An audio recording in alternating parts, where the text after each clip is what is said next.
Okay. Jeg kunne ikke forestille mig at hoppe i vandet i Fælledparken i bikini. Alle stakken venner. Her er jeg. Genialt koncept, at man kan få lov til at vise sig selv, som den kvinde man nogle gange er.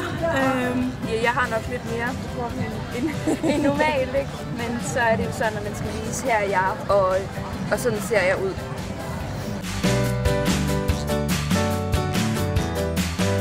Så fordi jeg har lige født, og jeg kan ikke lide at vise min krop frem, så det var en udfordring for mig selv at lige hoppe i bikinien og hoppe her. Men det er dejligt at gøre det. Det var en hobby, fordi vi synes det var et sjovt event og muligheden for et bad. Jeg har det naturligt med min krop. Naturligt med min krop, ja.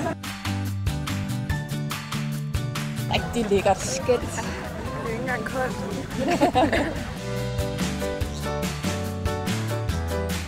Jeg ved, at Nivea de kan godt lide kvinder som i forskellige former.